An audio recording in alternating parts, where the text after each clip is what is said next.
반갑습니다.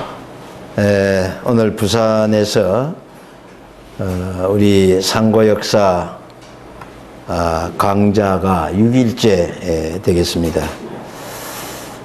전 시간에 말씀드린 내용은 요약을 하면은 우리 민족은 7만 년 전에 여기 지금 중앙아시아 여기에 키르기스탄, 카자흐스탄, 여기 탄탄이 붙은 나라가 7개가 있는데 여기 지금 표시되어 있는 여기가 파미르 고원이고 이때가 7만 전에 나라가 12나라가 구성이 되어져서 출발했습니다.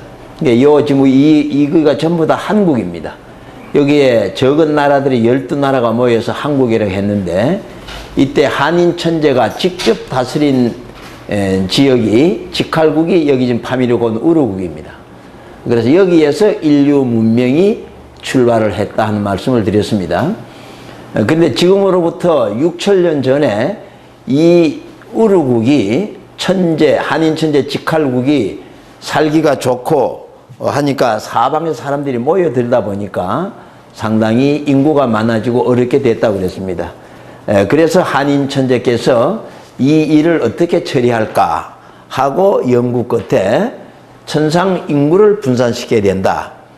그래서 분국을 하게 되었습니다.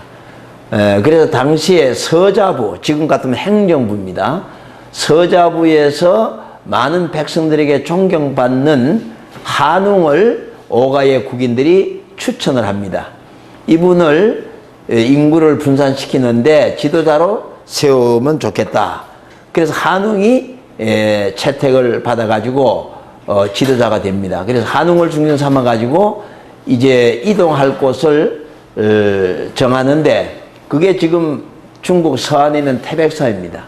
우리 삼국유사에 삼이태백이라고 되어 있는데 삼이산이 이쪽이고 지금 태백산이 여기입니다. 이 두 지역을 추천을 했습니다. 그랬더니 한인 천재가 이 삼이태백이 가히 홍이 인간 할만하다 해서 삼이산보다도 태백산에다가 낙점을 주었습니다. 그래서 한웅께서 한인 천재의 명을 받고 여기에 떠날 사람을 모았는데 상당한 세월이 걸려서 3,000무리를 모았다고 그랬어요. 그 우리의 삼국유사에 나오는 3,000무리는 3,000명이 아니고 가족 단위로 최소한 봅니다. 그러니까 3,000무리가 이제 가겠다고 선발에 나서니까 한인 천재가 그분들을 인도해서 지금 이 태백산까지 왔습니다.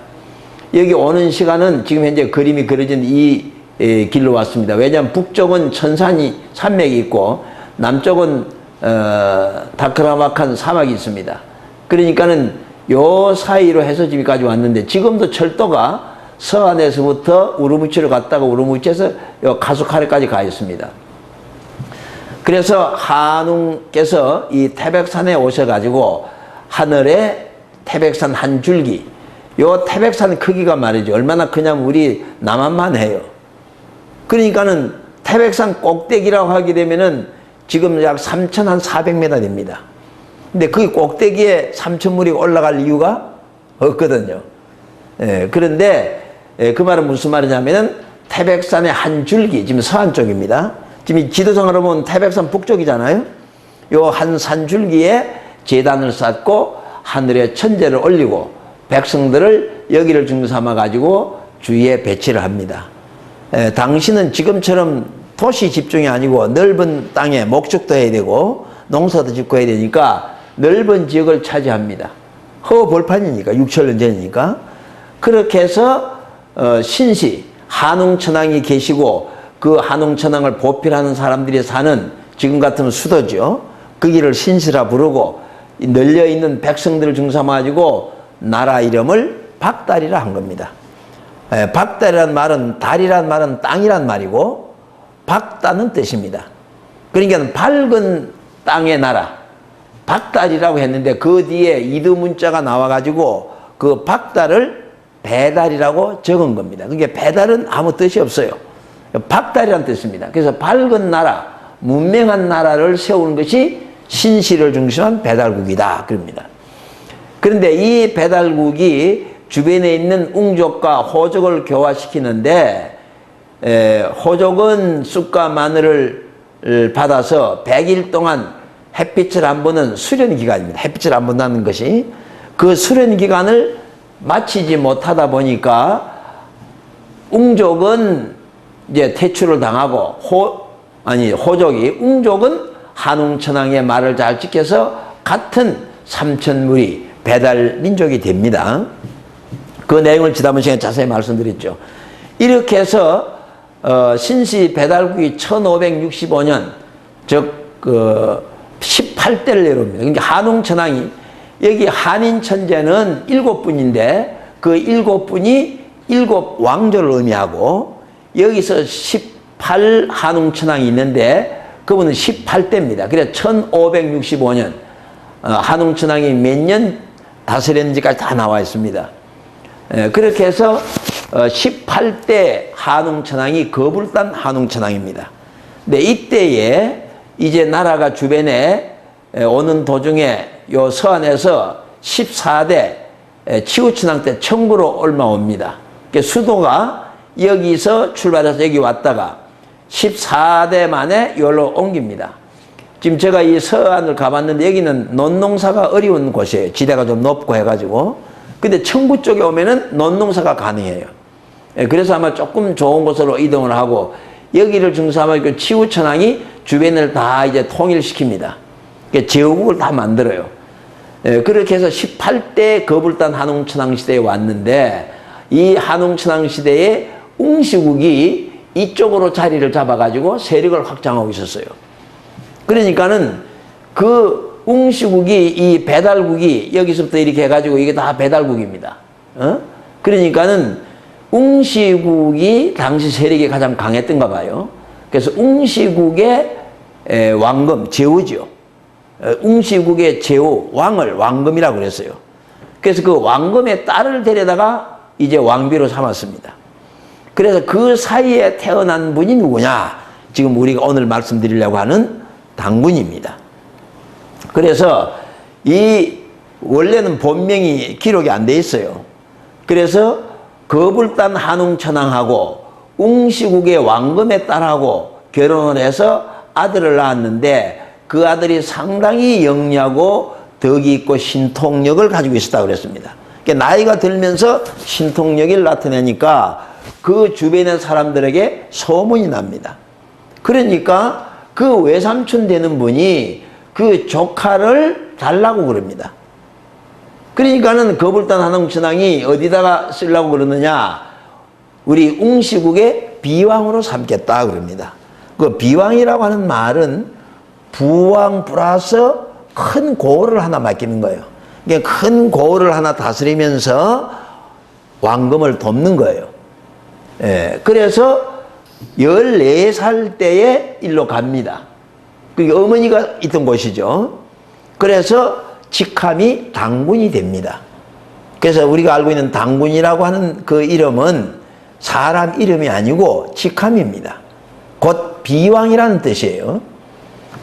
그래서 외삼촌을 도우면서 큰 고을을 다스리는데 벌써 신통력이 있고 백성을 사랑하는 마음이 있기 때문에 백성들을 잘 다스렸어요.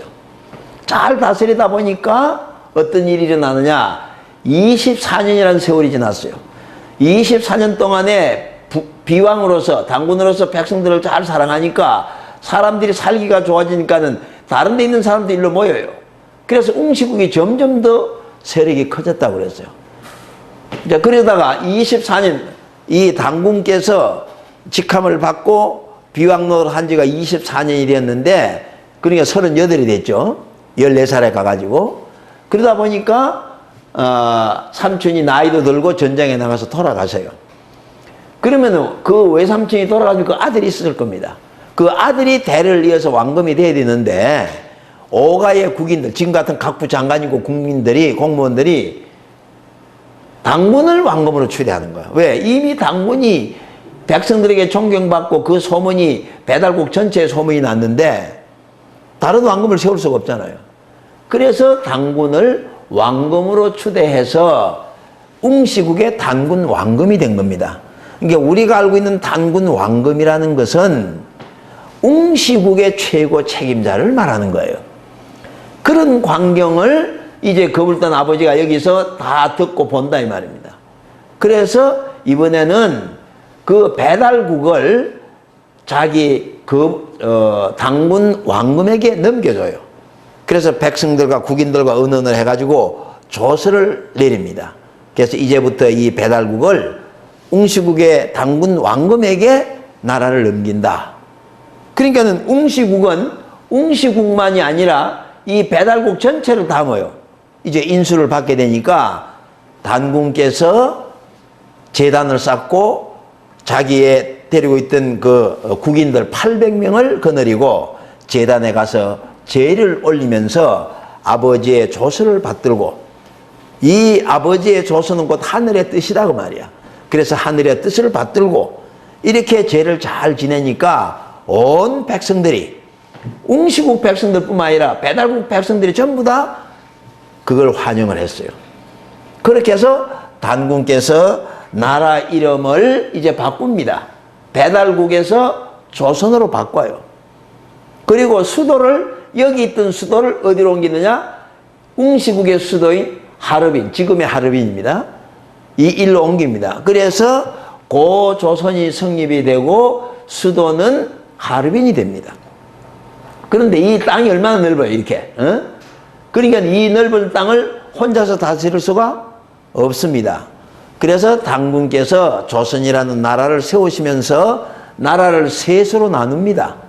그래서 삼한이라고 그랬어요. 그래서 이쪽을, 웅시국이 있는 이쪽을 진한, 아버지가 살던 요 대륙 쪽을, 이쪽을 변한, 그리고 여기서부터 이렇게 해가지고 일본까지 요 지역을 마한, 이렇게 해서 삼한으로 나누어 다스리게 합니다. 그래서 마한에는 번화는 치우남이라고 하는 치우의 후손 중에 똑똑한 분이 계시니까 그분을 번한왕으로 세웁니다. 여기는 이제 또 마한의 왕을 또 세웁니다. 그리고 진하는 직접 당신이 다스립니다. 그래서 사만으로서 이제 고조선이 당시에 이 동북아에서 최고의 나라가 됩니다. 그래서 이 사만은 군사권은 진안에는 가지고 있습니다. 당군께서, 왕금 황제께서 직접 가지고 있고 여기는 행정만 하는 거예요. 그래서 사만으로 갑니다. 그러다가 고조선이 44대 당군 때에 가서 구물당군이라고 그러죠. 그때 가서 이 사만을 삼조선으로 바꿉니다. 그리고 나라 이름도 조선에서 대부여로 바꾸고 사만을 삼조선으로 바꿉니다. 그리고 수도를 여기서 더 밑으로 내려옵니다. 장랑경이라 해서 장춘쯤 되는 이쪽으로 더 내려옵니다.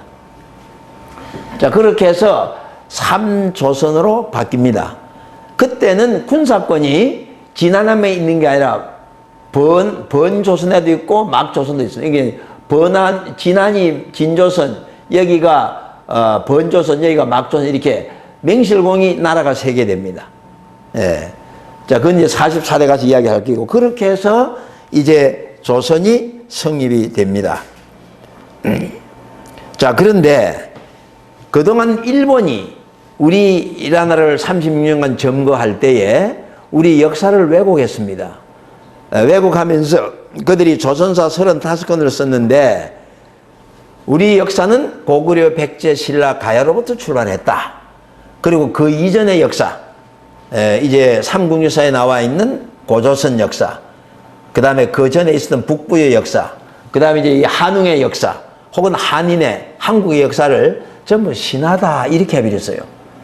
그러다 보니까는 36년 일본 강점을 지나고 해방이 된 68년이 되었는데도 우리 역사를 그대로 일본에게 배운 대로 식민역사관을 자꾸 가르쳐 왔어요. 그러다 보니까 지금 사람들은 고조선이 신하다 그 말이야. 당군은 신하적 존재다, 이렇게 알고 있어요. 그래서 우리가 이제 한단 고기가 나오고 규원사화가 나오고 단기고사가 나오고 여러 숨겨졌던 책이 나와서 당군 조선에 대해서 확실히 알게 됐는데도 불구하고 많은 사람들이 조선이 있긴 어디에 있었냐, 이게 신하다 이거야. 예, 그래서 이제 우리는 고 조선이 있었다고 하는 여러 가지 증거를 이제 한번 써본 겁니다. 그래서 첫째는 삼국유사 기 옛 조선편이 있어요. 삼국유사. 나중에 제가 자료를 드리겠습니다만은 거기에 우리 당군조선 왕금에 대한 이야기가 자세히 나와 있어요. 근데 그걸 일본 사람들이 그거는 신하다 이렇게 말하자면 치부를 해버렸습니다. 그러니까 지금 모든 사람들이 당군 신하 그러지 당군 역사 안 한단 말입니다. 당군은 신하가 아니고 역사입니다. 우리의. 그러니까는 중고등학생들 책에 옛날에 당군이 나라를 세웠다고 한다 하고 한 페이지 정도 써놨어요. 그 당군 조선이 고 조선이 47대까지 내려와요. 그리고 그 나라가 2096년간 계속됐습니다. 그런데 삼국유사의 기록을 어떻게 했냐면은 당군이 1908세 때에 산으로 올라갔다 그리 돼 있어요. 신선이 됐다. 그러니까는 고조선에 당군이 한 분인 줄 알아요. 선생님은 어떻게 알고 계신지 모르겠어요. 우리 국민 95%가 당군 하면은 당군은 한 분 신화적인 인물 그렇게 알고 있어요. 근데 당군이 47분입니다. 이제 그걸 차차 말씀드리겠습니다. 그리고 이제 일본이 우리 역사책을 다 모아가지고 없애버리니까 우리 선조들 중에서 앞을 내다보신 분들이 우리 역사책을 정리해가지고 숨겨뒀어요. 그것이 한단고기입니다. 이 한단고기는 5권의 책을 계연수라고 하는 독립투사가 여러분의 도움을 받아가지고 책을 이제 많이 만들었어요. 그래서 어떤 분들은 그때 벌써 인쇄를 했다고 그래요. 1911년 되니까 인쇄를 할 만도 해요. 그래가지고 제자들이나 후배들에게 주면서 이 책은 숨겨뒀다가 새로운 갑자년이 나오면 내놔라 그랬어요. 새로운 갑자년 1911년을 중삼아가지고 새로운 갑자년이 언제냐 보니까 1984년이에요. 그래서 한단고기가 1984년에 한단고기라는 책이 나왔어요. 그래서 그분이 임성구 교수가 쓴 거 있고 김은서 씨가 쓴 거 있고 또 강수원 씨가 쓴 거 있고 이런 책들이 나왔어요. 그래서 우리가 일본이 고조선이 신하라고 했는데 알고 보니 신하가 아니다 하는 것도 확실하게 알게 됐어요. 그래서 한단고기 삼성기전 상편이나 한단고기 당군색이나 한단고기의 신시봉기에 고조선이 분명히 있었다고 하는 사실이 이제 역사적인 기록으로 여러 가지 책에서 나왔습니다. 그 다음에 단기고사라는 책이 있어요. 이 단기고사는 발해를 고구려가 망하고 나서 발해를 세운 분이 대조영 아닙니까? 그 아버지가 또 누굽니까? 우리 드라마에 나왔죠. 근데 그 대조영의 동생이 대야발이 있어요. 근데 이분이 우리 역사가 없어진 걸 알고 이분들이 당군에 관한 기록을 이제 역사책을 남긴 게 그게 단기고사입니다. 대야발이 쓴 것이. 그 다음에 이제 규원사와 혹은 제왕기가 고려시대, 이조시대 이런 책들을 썼던 걸 숨겨뒀던 것이 나왔어요. 그러니까 여기 보니까 전부 다 이제 고조선에 대한 이야기가 나옵니다. 그 다음에 우리가 강복 후에 우리가 단기원을 쓰지 않습니까? 근데 이건 사실 언제부터 썼냐면은 1919년 상해 임시정부가 세워졌을 때에 그때 이미 임시정부에서 우리나라 이름을 그때는 대한제국이었거든요. 대한제국 이름을 대한민국으로 바꿨습니다. 그게 1919년도 일이에요. 그렇다면은 우리나라 이름을 대한민국이라고 하면은 우리 국가 기원을 어디다가 둘까 그 말입니다. 그러니까 어떤 사람은 신라에 둬야 된다, 고구려에 둬야 된다, 뭐 이시조선에 두자 했겠는데 삼국유사에 당군 조선이 나오잖아요. 이 고조선이. 그래서 고조선을 국가 기원으로 삼자. 그러면 고조선은 당군이 세웠으니까 당군이 국조가 되고 연호를 단기로 쓰자 이래 된 겁니다. 그래서 서기전 2333년을 단기 원년으로 삼고 당군께서 10월 3일 날 음력 10월 3일 날 나라를 세웠으니까 그날을 건국기원절로 하자. 이게 상해 임시정부에서 다 정한 거예요. 그래서 그때부터 건국기원절을 기념했는데 며칠 후에 그 건국기원절을 개천절로 바꾼다 그랬어요. 그것은 그때 대종교 교인들이 상해 임시정부 요인들이 많았어요. 민족종. 그래서 그분들이 건국기원절을 이름을 개천절이라 하자. 그래서 상해 임시정부에서 개천절을 지켰어요. 음력 10월 3일 날. 근데 우리가 해방이 되고 나서 1948년에 재헌국회가 세워졌지 않습니까? 재헌국회에서도 또 이제 그걸 반복합니다. 자, 나라 이름을 뭐로 할 거냐? 나라 이름을 대한민국으로 한다. 그러니까 이제 상해 임시정부 했던 일이 그대로 반복이 되어져 가지고 10월 3일을 개천절로 한다. 원래는 건국기원절인데. 그래서 단기연호를 쓴다. 그리고 당군 영령을 달력에다 넣어가지고 우리 어렸을 때는 달력이 그때는 한 장짜리 아닙니까? 한 장에 12달이 다 들어가지고. 그렇게 해서 우리가 단기연호를 쓰고 개천절을 정한 걸 보면은 당군 조선이 없는 걸 그랬겠냐 이 말이야. 했는데 문제는 일본이 우리 조선을 신하라고 해놓으니까 이 강단 사학자들이 해방이 됐으면 다 뜯어 고쳐야 되는데 우리가 사실 알다시피 일본이 망하고 나서 조선 총독부를 그대로 개성한 것이 군정이에요. 미 군정이야. 그 다음에 미 군정을 그대로 또 인수받은 것이 우리가 재헌국회에서 나라를 정하고 임시 북한하고 통일하지 못한 가운데 남한만 단독으로 정부를 세우다 보니까 총독부를 그대로 인수했어요. 그러면 일본 강점 시대에 일본에게 충성했던 친일파, 악질 친일파들이 많은데 우리 독립군 잡아 죽이고 우리를 못 살게 한 많은데 그 친일파를 한 놈도 정리를 안 했어요. 그래서 이승만 정권이 개성되고 그 다음에 또 누굽니까? 민주당이 하고 혁명정복하고 지금까지 조선 총독부가 지금까지 계속 연장되고 있다. 그런 의미입니다. 그러니까는 역사를 하나도 안 고쳤어요. 그러니까 지금 학교에서 가르치는 학생들의 그 역사는 일본 총독부가 만든, 일본이 만들어준 역사예요. 그러다 보니까는 김영삼 대통령 때 와가지고 역사의 필요성을 안 느꼈는지 역사를 필수에서 선택으로 바꿉니다. 그리고 그 역사를 사회 과목에다가 집어넣어버렸어요. 요새 보니까는 이제 우리 그전에는 국사, 중학교 교과서에 국사, 고등학교 교과서 국사 나왔는데 지금은 보니까 중학교 국사는 없어지고 중학교는 역사라고 해놓고 그 역사 속에 세계사를 막 번복을 해놨어요.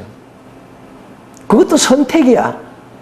또 고등학교에서는 국사가 아니고 한국사라 이름을 바꿔가지고 그것도 대학 입시에 국사를 빼버리니까 선택이 돼버리죠.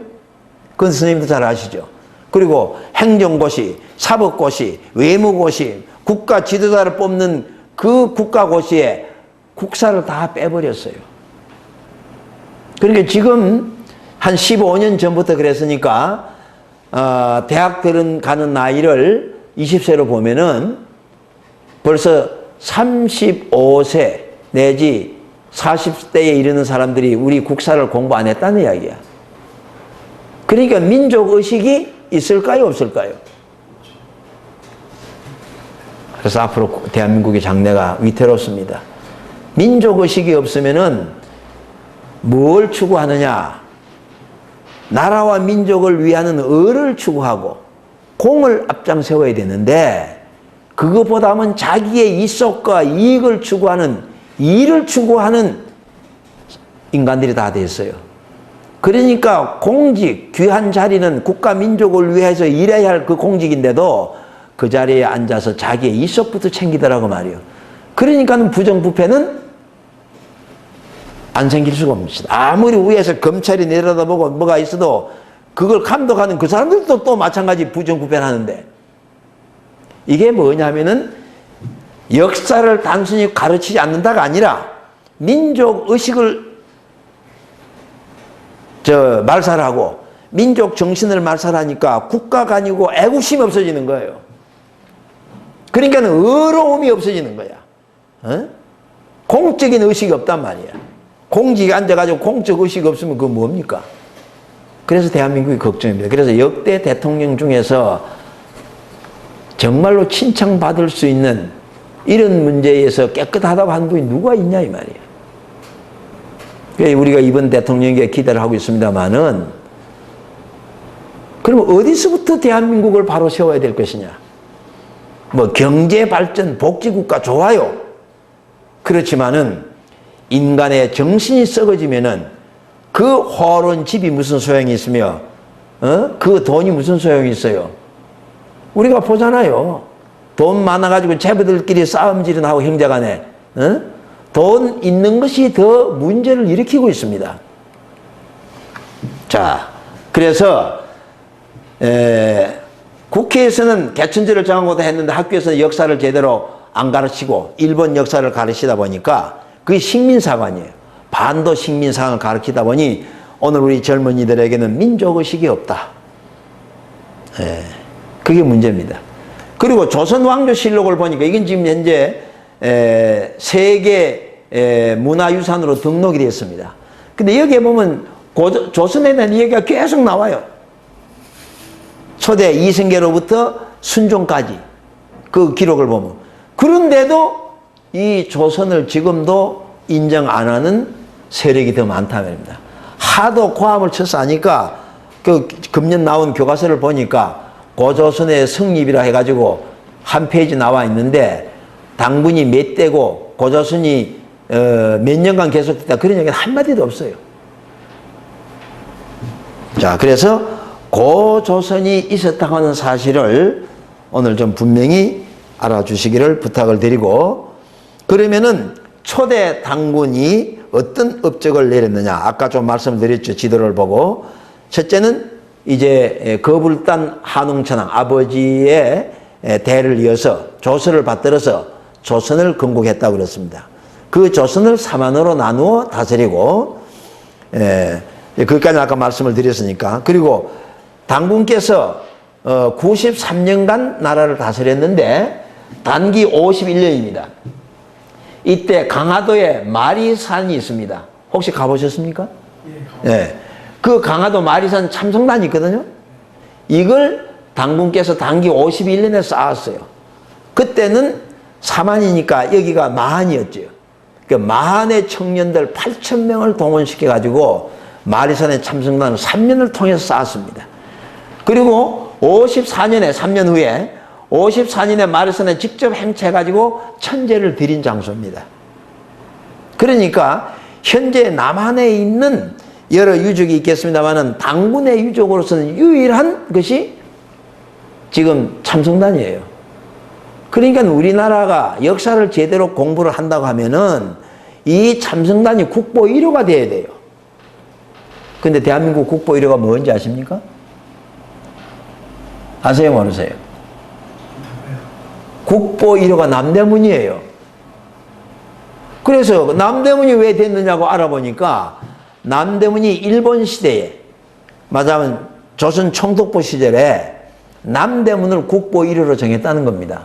그 왜 정했느냐고 알아보니까 임진왜란 때에 가등청정과 소서행장이 한국에 침략한 지 19일 만에 하장을 탈환했어요.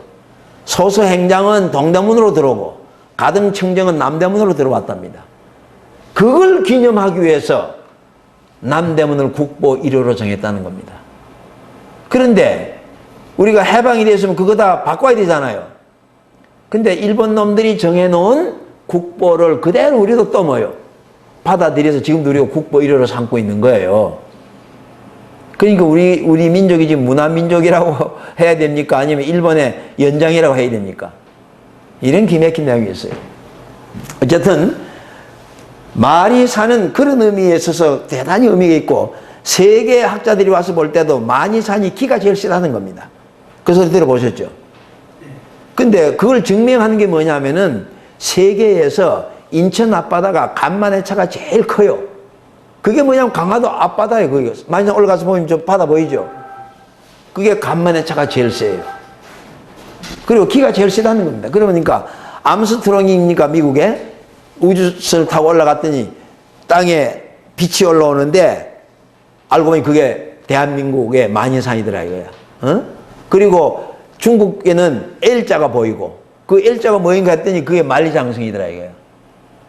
그러니까는 이 만이산이 지구의 배꼽이다 하는 이야기야. 그러면 그 당군이 어떻게 알았을까요? 그 어른이 저 하리빈에 계시면서 만이산을 어떻게 알아? 그때는 섬이었거든요. 지금은 간척을 해서 막아가지고 육지하고 연결되어 있지만은. 그래서 그분이 배 타고 오셔서 제를 지내고 갔기 때문에 올라온 길을 왕금노래 해가지고 강화도 사람들 그 전설을 내려오고 있어요. 근데 전설이 아니라 실제 배를 거기다 대고 올라온 길이 있어요. 예, 그리고 이제 조서를, 백성들을, 이제 조서를 내려서 백성을 교하는데, 이제 그 교재를 한번 보십시오. 첫 페이지 넘기면은,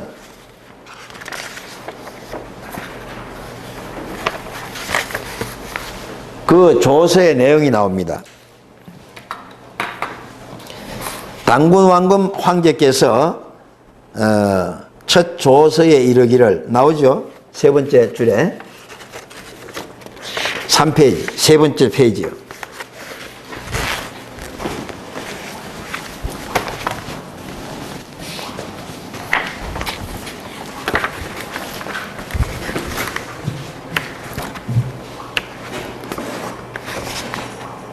(30페이지) 보세요. 있죠? 당군의 조서가 나옵니다.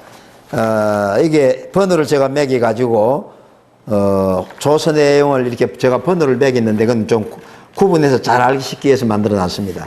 하늘의 법칙은 오직 하나여 둘이 아니니 그문은 오로지 그 정성이 순수하게 하나가 되어야 마음으로 마침내 하나님을 볼 것이다 그랬어요. 하나님을 본다고 그랬어요. 하나님을. 그러면 이 당군께서는 하나님을 봤다는 겁니까? 안 봤다는 겁니까? 네, 봤다는 이야기예요. 다시 말하면 하나님을 아신다고 말이에요. 그래서 당군은 어렸을 때부터 삼신 하느님을 잘 섬겼어요. 그래서 이런 조서가 나오는 겁니다. 그 밑에 보세요. 하늘의 법칙은 항상 하나요. 사람의 마음도 또한 한 가지니 몸을 다스리고 마음을 잘 지켜야 이것이 사람의 마음인 것이다. 사람의 마음이 교화되어지고 또 하늘의 법칙과 합쳐지면 이로써 세상 어느 곳에서도 쓰일 수 있느니라.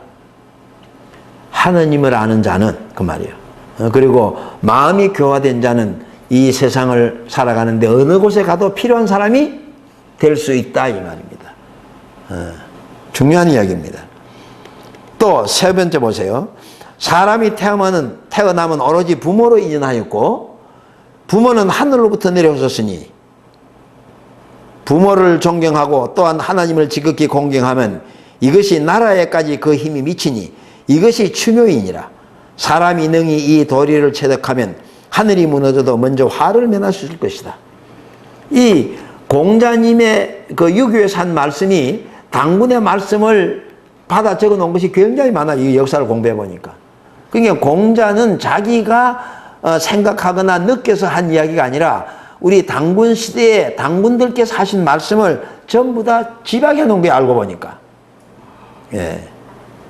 요거 이제 쭉 읽어보시면 이제 오늘 강의 시간 다 말 못하십니다만은 읽어보시면 그걸 이제 느끼십니다. 자, 그래서 10가지 내용이 있고 그리고 혼자서 나라를 다스릴 수 없기 때문에 그 밑에 보세요. 팽우라는 직책을 두고 성조라는 직책을 둡니다. 그 팽우라고 하는 것은 사람 이름 아니고 직책입니다. 예, 그래서 땅을 개척도록 했고 성조는 궁시를 짓게 했고 신지는 명령하여 글자를 만들게 했고 기성은 의학을 베풀게 했으며 나흘은 호적을 관리하게 했으며 희는 점치는 일을 관장하게 했으며 우는 이건 치우입니다. 원래는 우는 군대를 관장케 했다. 이런 직책을 두어서 이제 다스리게 했습니다. 그리고 비서갑의 하백녀를 아내로 삼고 그분을 통해 가지고 누에치기를 해서 그때 이미 우리의 비단옷이 있었다는 이야기예요. 근데 지금 사람들이 그걸 믿게 4,000년 전에 있었다. 그게 안 믿는 거예요. 자, 그렇게 해서 당군께서 나라를 세우시고 백성을 다스리는데 여기에 지금 하나 더 기억하고 넘어가야 할 게 있습니다. 다음은 이제 2대 당군 넘어가기 전에 그 31페이지 5번을 한번 봐주세요. 단기 67년 갑술년 태자 부루를 파견하여 도산에서 우에 사공 오행치수의 방법을 전하여 되었습니다. 여기에서 말하는 우에 사공이라는 것은 지방 이름을 말합니다. 31페이지 보세요. 31페이지 중간쪽 5번. 오행치수법을 가르쳐줬고 나라의 경계도 따져서 정해줬다. 유주와 영주 두 곳 땅이 우리에게 속하였고 회대 지방의 제후들을 평정하여 나라를 나누어서 다스렸는데 제후인 우나라의 순에게 그 일을 감독해 했다 그랬어요. 지금 중국 역사를 보면 요순 시대가 가장 좋은 시대라고 돼 있잖아요. 우리 그렇게 들었거든요. 근데 이 요순이 당군의 지도를 받았던 나라예요. 그 다음에 보세요. 수는 9년 홍수를 당하여 만 백성에게 피해가 미치자 사공우를 파견하여 우리의 오행치수의 법을 받아 마침내 공을 이루었다 그랬습니다. 이때 이 우가 그 뒤에 왕이 됩니다. 그래서 임금우자 우왕이라고 그러거든요. 그래서 이에 낭냐성의 우나라, 여기 우는 지역 이름을 말합니다. 우나라의 감독기관을 설치할 것을 결정하고 구려를 나누어 다스릴 것을 의논하였으니 이른바 서경에 이르기를 동쪽으로 순행하여 산천의 신에게 제사를 올리고 동쪽의 임금을 찾아뵙는다. 그 동쪽의 임금이 누구냐면은 당군이에요. 당군 왕금 황제입니다. 그래서 이 요순도 고조선의 제국이었다는 사실을 여기서 말씀을 드립니다.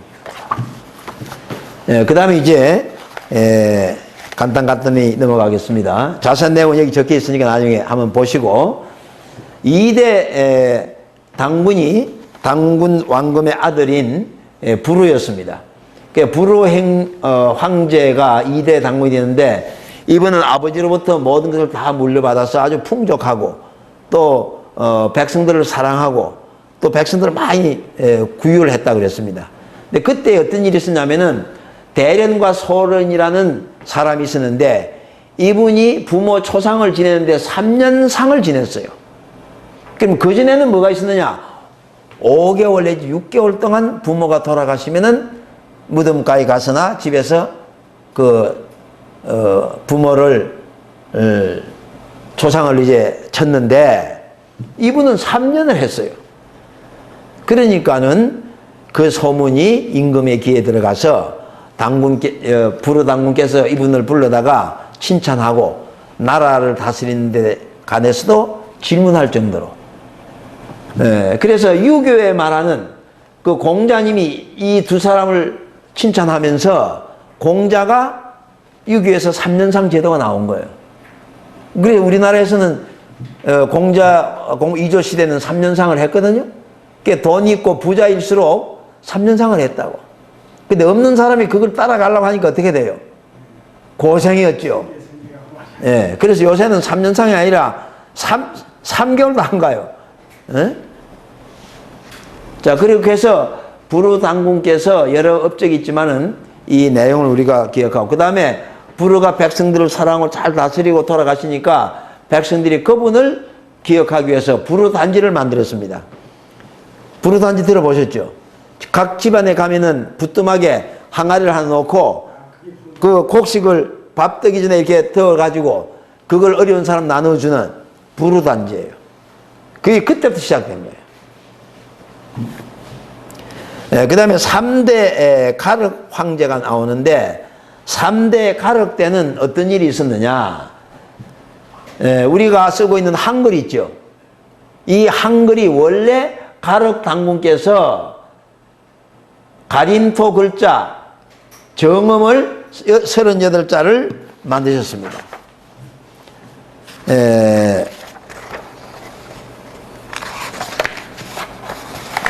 가륵 황제께서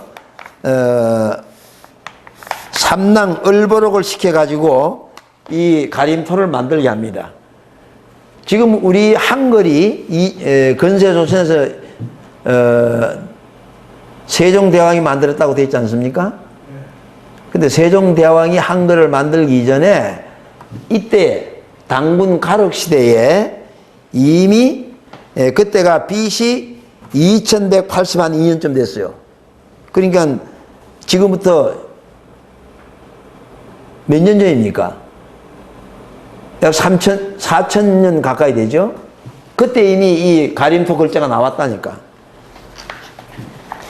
한 20년 됐습니다. 동아일보 기자가 인도 서북 쪽을 갔어요. 인도 서북 쪽이면 어디냐면 이거 보세요. 이쪽 한번 보십시오. 여기 지금 인도 아닙니까? 여기 이쪽을 갔더니 간판에 한글이 있어요. 이 친구가 깜짝 놀랐습니다. 한글은 세종대왕이 만든 걸로 알고 있는데 그게 왜 한글이 있어요? 가림토 문자가 있어가지고 이미 많이 세계로 퍼졌다는 이야기입니다. 그러니까 세종대왕은 이걸 중심 삼아가지고 한글을 만드셨습니다. 그래서 한글은 원래 세종대왕이 만든 글자는 28자예요. 그런데 해방이 되면서 우리 한글이 24자로 줄여져요. 그래서 한글이 발음을 표기 못하는 것이 많아가지고 지금 한글 연구학자가 많이 생겼습니다. 그걸 이제 자세한 내용 읽어보시고, 그리고 여기에 꼭 기억해야 될 것이 종훈과 전계라는 게 있어요. 이 종훈은 인변에 이게 무슨 종자입니까? 사람 인변에 이 무슨 종자예요? 마루 종자죠. 이게 무슨 말이냐면은 초대 단군께서 나라를 다스린 통치 이념을 종이라 하신 거예요. 이 종이란 말은 무슨 말이냐면은 사람이 가장 근본이다 그런 뜻이에요. 우주간에 아까 조서에도 나와 있었죠? 사람이 가장 근본이고 사람이 가장 귀하다고 말이에요. 당군은 그렇게 깨닫고 백성을 대한 거예요. 그러니까는 사람이 가장 귀하고 근본이니까 사람을 위하는 것이 곧 뭐예요? 하나님을 섬기는 거야. 그래서 당군께서는 종을 국가의 훈으로 삼았다 그런 이야기예요. 그러니까는 당군 왕금은 백성을 위한 정치를 했다고 말이야. 오늘 서양 사람들은 백성을 전부 다 뭐로 취급했어요? 노예 취급해가지고 한 것이, 그러니까 서양은 유적이 많아요. 그런데 우리 동양은 사실 유적이 별로 없어요. 그 이유는 거기에 있습니다. 그래서 통치 이념이 우리나라 민족운동하는 분들이 당군의 통치 이념이 홍익인간 제세이화라고 알고 있는데 그거 아니에요. 종이에요. 홍익인간 제세이화는 통치 방법이에요. 그리고 백성들은 이거 사람 인변은 온전전자 아닙니까? 저는 사람이 온전해지는 것을 계로 삼았다고 말이에요. 그래서 당군께서 천부경이라든지 삼일신고라든지 참전개경을 가르쳐서 사람으로서 온전해지는 것을 목표로 삼았다 그런 이야기입니다. 이런 정신이 고조선에 계속됩니다. 그러나 이것이 말년이 가니까 1000년 지나고 2000년이 되니까 이게 희미해진 거예요. 그래서 결국은 고조선이 망해요. 자, 그 다음에 다른 것들은